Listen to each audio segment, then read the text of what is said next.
Subscribe करें हमारे YouTube channel साधना gold को और पाएं वीडियो सबसे पहले। और हाँ, बेल आइकन दबाना ना भूलें। गुरुवं गुरुवं गुरुवं गुरुवं शरणं गुरुवं शरणं। नमस्कार दर्शकों, बहुत बहुत स्वागत है आप सभी का हमारे विशेष कार्यक्रम दिशा धाम में। मैं हूं आपके साथ निशा।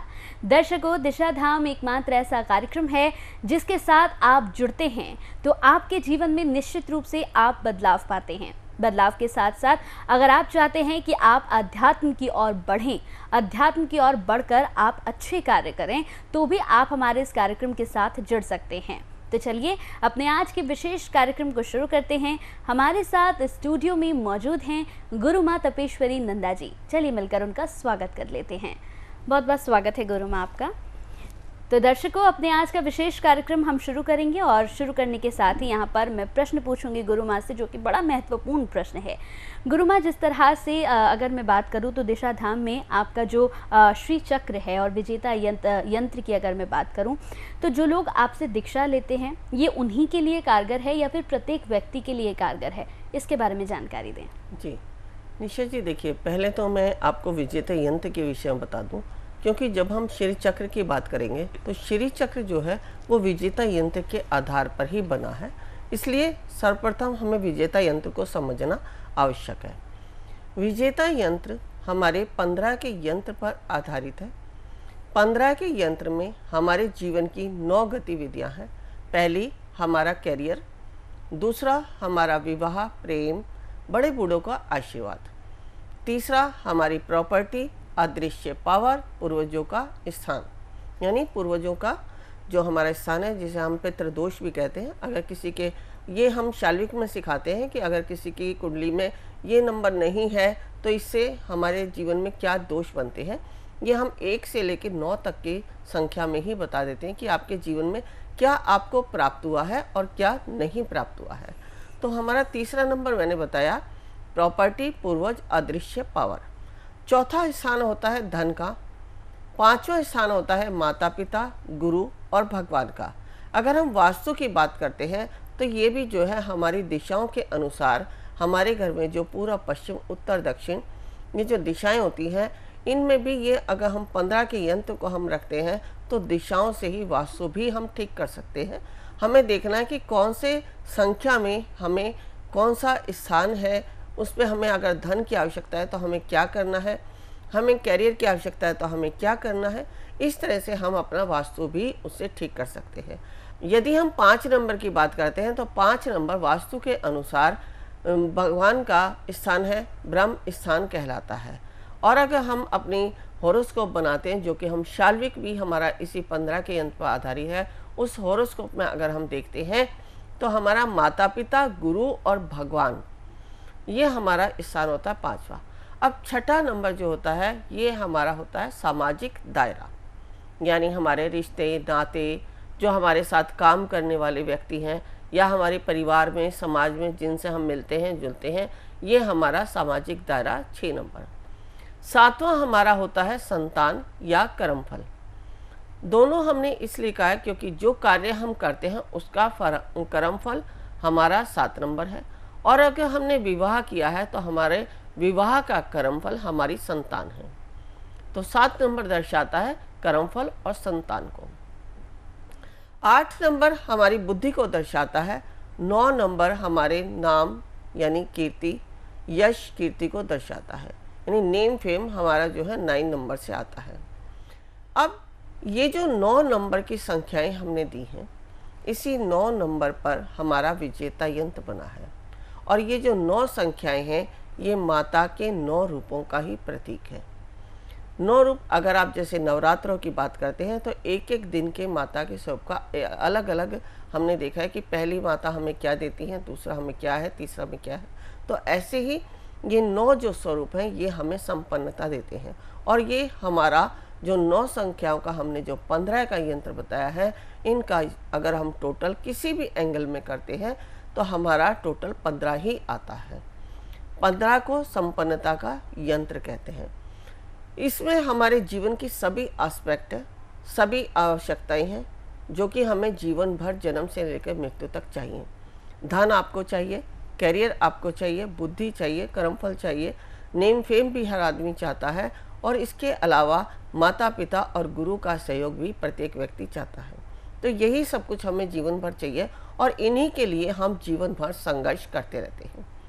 तो इन्हीं संघर्ष के आधार पर हमने ये विजेता यंत्र का निर्माण किया है।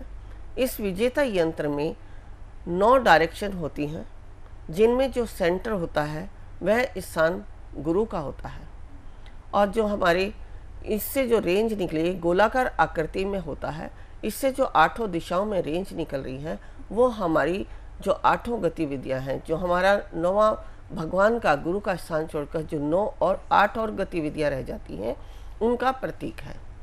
यदि आप देखते हैं भगवान बुद्ध के या कहीं पर भी आप देखते हैं तो एक गोलाकार आकृति होती है, जिसमें बीच में एक गोल जो है बहुत ठोस होता है, भरा हुआ होता है, और साइडों में रेंज निकली होती है, जिस रेंज जो है वही रेंज हमारी 8 दिशाओं में फैल रही है।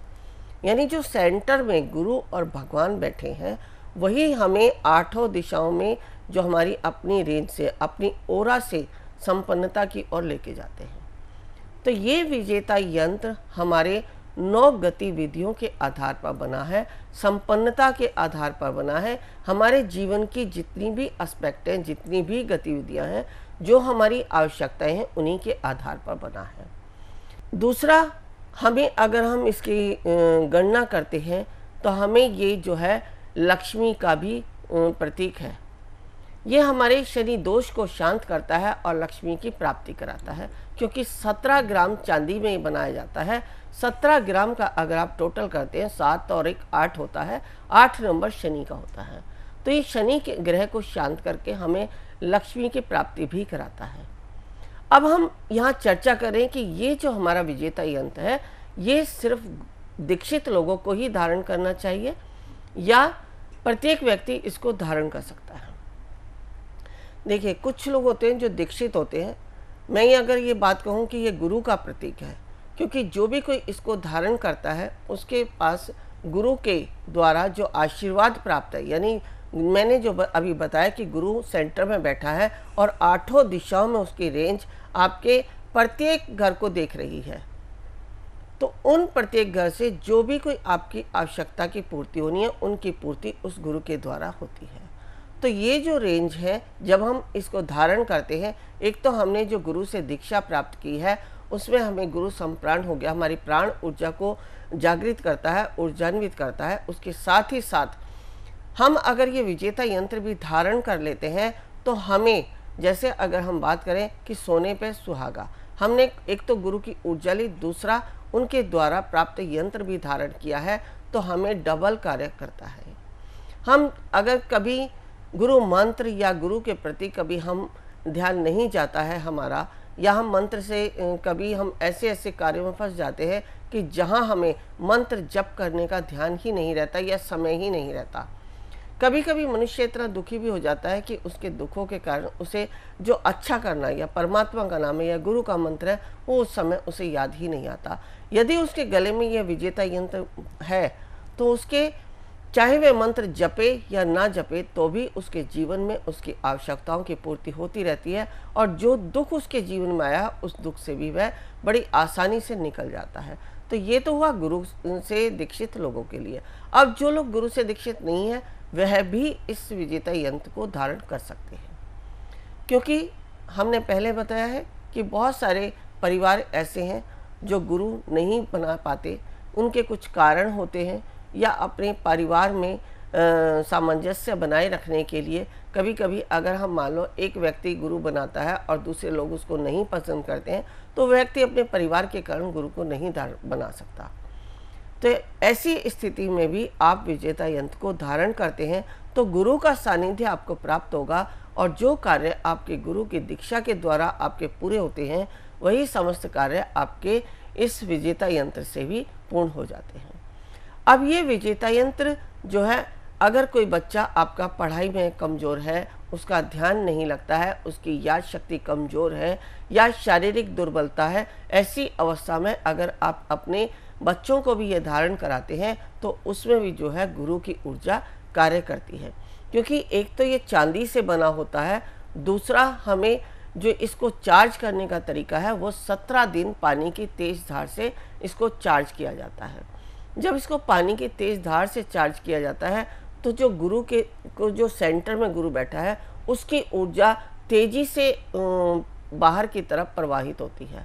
और जैसे ही आप अपने बच्चे को ये धारण करवाते हैं तो उसकी जो है व्यवहार में परिवर्तन होता है, उसकी याद शक्ति तीव्र होती है, उसकी जो बुरी आदतें होती हैं, जैसे बहुत सारे व्यक्ति शिकायत करते हैं कि हमारे बच्चे जो है बहुत ज़िद्दी हैं, कहना नहीं मानते, बहुत क्रोधी हैं, या इनका पढ़ाई में मन नहीं लगता, इस तरह की बहुत सारी बातें हैं जो बच्चों से संबंधित हैं, उसमें भी विजेता यंत्र बहुत ही कारगर सिद्ध होता है।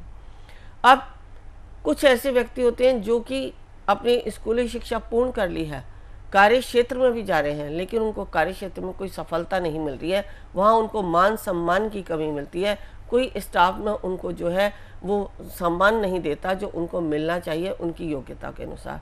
तो ऐसी अवस्था में भी विजेता यंत्र कारगर सिद्ध होता है। कुछ व्यक्ति ऐसे होते हैं जो बीमारी के कारण अपने शारीरिक कष्ट से जूझ रही हैं, तो ऐसी अवस्था में भी विजेता यंत्र कारगर सिद्ध हुआ है। जैसा हमने बताया कि 9 ग्रहों की गतिविधियाँ इस विजेता यंत्र से हमें प्राप्त होती हैं और साथ ही साथ गुरु की ऊर्जा हमें प्राप्त होती है। तो गुरु हमें हर दृष्टि से देखता है, चाहे वह शारीरिक दृष्टि हो, चाहे मानसिक हो, चाहे हमारी भावनात्मक हो, चाहे हमारे कैरियर को लेके हो, धन को लेके हो, किसी भी क्षेत्र की हो, मान सम्मान की हो, तो ये सारी हमारी आवश्यकताएं उस विजेता यंत्र से पूर्ण होती हैं। तो ये जो विजेता यंत्र है, प्रत्येक श्रेणी के, प्रत्येक आयु के, किसी ने दीक्षा ली है या नहीं ली है, प्रत्येक व्यक्ति इसको धारण कर सकता है। जैसे आप रुद्राक्ष धारण करते हैं, रुद्राक्ष जो है भगवान शिव का प्रतीक है, रुद्राक्ष से आपको शिव की कृपा मिलती है। आप जब धारण करते हैं तो आपको लगता है कि जैसे अपने आप ही महसूस होता है, अनुभूति होती है कि भगवान शिव मेरे साथ है, क्योंकि जैसे ही आपकी दृष्टि उस रुद्राक्ष पर पड़ती है तो आप भगवान शिव को ही ध्यान करते हैं। तो उसी प्रकार जब आपके गले में ये विजेता यंत्र धारण होता है, जैसे ही आपकी दृष्टि इस पर पड़ती है तो आपको लगता है कि कोई ऊर्जा जो गुरु की है वो मुझे हर प्रकार से सपोर्ट करती है और आपका एक विल पावर स्ट्रांग होती है, कॉन्फिडेंस बढ़ता है, आप अपने क्षेत्र में आगे बढ़ते चले जाते हैं। क्योंकि जब तक आपका विचार स्ट्रांग नहीं है, आपका कॉन्फिडेंस नहीं है, तब तक आप चाहे कितनी भी मेहनत कर लें, अपने किसी भी क्षेत्र में आगे नहीं बढ़ सकते, चाहे वह आध्यात्मिक ही क्यों ना हो। आध्यात्मिक क्षेत्र में भी बहुत सारे लोग हैं जो मेहनत बहुत करते हैं, लेकिन उतनी शक्तियों को नहीं अर्जित कर पाते जो वो पाने के लिए उन्होंने अध्यात्म क्षेत्र में प्रवेश किया। तो ये जो विजेता यंत्र है ये आपकी आध्यात्मिक यानी लौकिक और पारलौकिक दोनों ही प्रकार की शक्तियों को पूर्ण करता है। आप इस संसार में रहते हैं, जीवन यापन करते हैं, तो आपको हर प्रकार की सुविधाओं की आवश्यकता होती है, तो समस्त सुविधाओं को देने वाला है ये विजेता यंत्र। अब मैं बात करती हूँ श्री चक्र की। तो ये जो श्री चक्र है ये भी इस विजेता यंत्र का ही मूल आधार है, विजेता यंत्र के आधार पर ही बना है। इसमें समस्त देवी देवताओं की शक्ति विद्यमान है। जैसे कि मैंने अभी बताया कि 9 ग्रहों की एस्पेक्ट हमारे विजेता यंत्र में हमें प्राप्त होती है। जो ये श्री चक्र है इसमें समस्त देवी देवता, जिन्हें हम 33 कोटि देवी देवता कहते हैं, उनकी समस्त शक्तियाँ इसमें विद्यमान होती हैं। और ये एक चांदी के पत्र पर बना होता है, उस पर एक गोलाकार यंत्र बना होता है जो विजेता यंत्र का ही आकार है। उसमें अनेकों प्रकार के मंत्र हैं, कुछ सिंबल्स दिए गए हैं जो कि हमारी परमात्मा शक्ति को दर्शाते हैं। ये इसमें से जो ये यंत्र है एक पिंक कलर की रेंज निकलती है जो कि हमारे परिवार को सामंजस्य बनाए रखने में बहुत ही सहयोगी होती है।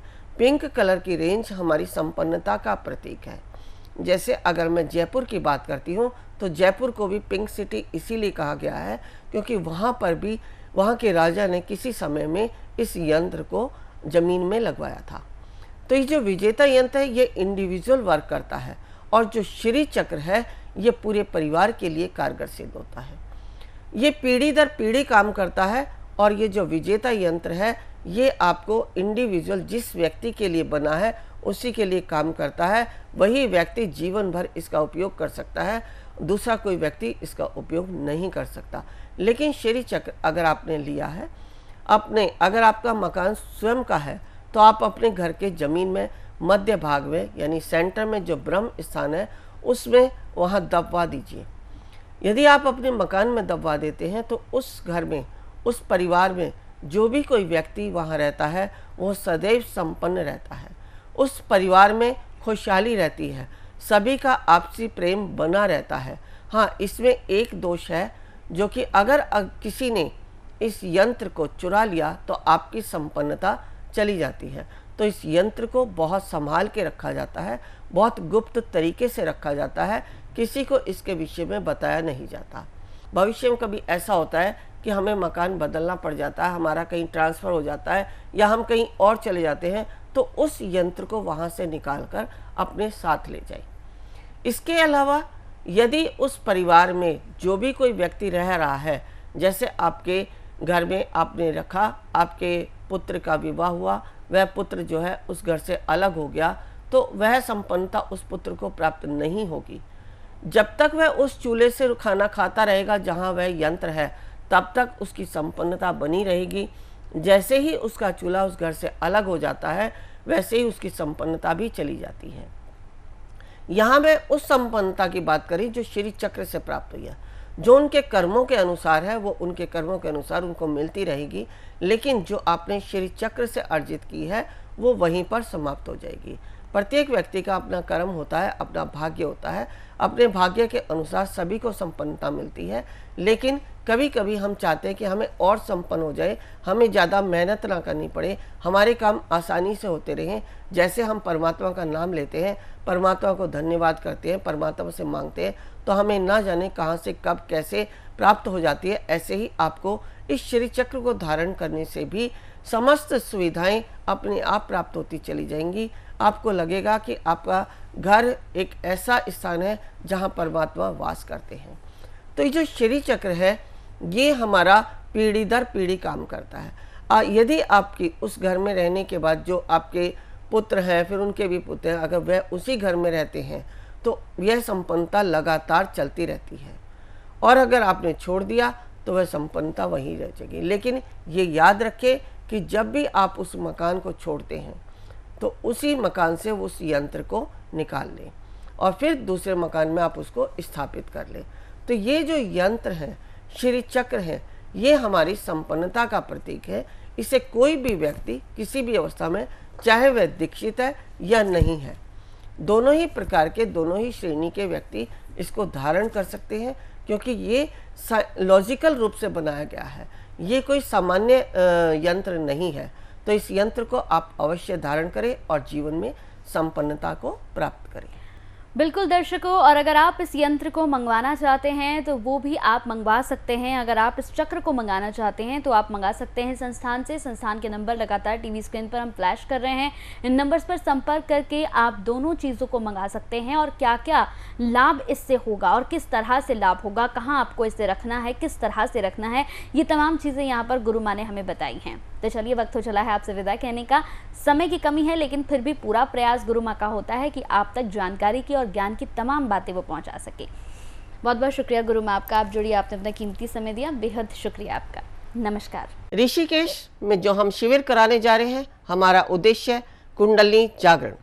कुंडलिनी जागरण के लिए आवश्यक है ओम को सिद्ध करना, नागपाश खोलना, विचारों से शून्य होना, समर्पण भाव आना, शरीर में बैठने की क्षमता होना, तभी आप प्राप्त कर सकते हैं कुंडलिनी शक्ति को। यदि आप भी चाहते हैं कुंडलिनी शक्ति को पाना तो अवश्य आएं हमारे इस शिविर में। गुरु माँ तपेश्वरी जी बढ़ाए एक कदम अध्यात्म की ओर और पाएं स्वस्थ शरीर, संपन्नता व एकाग्रता। गुरु माँ के द्वारा 108 प्रकार की दीक्षाएं प्रदान की जाती हैं, जिन्हें लेकर आप अपने जीवन को सुखों से भर सकते हैं।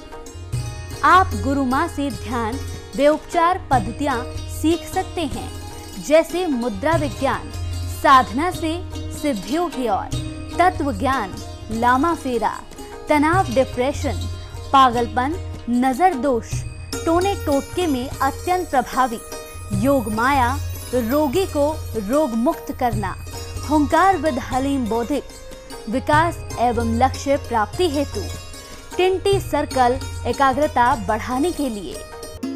हमारा पता है Disha Dham near Adarsh Nagar metro station, gate number 2, Delhi 110033।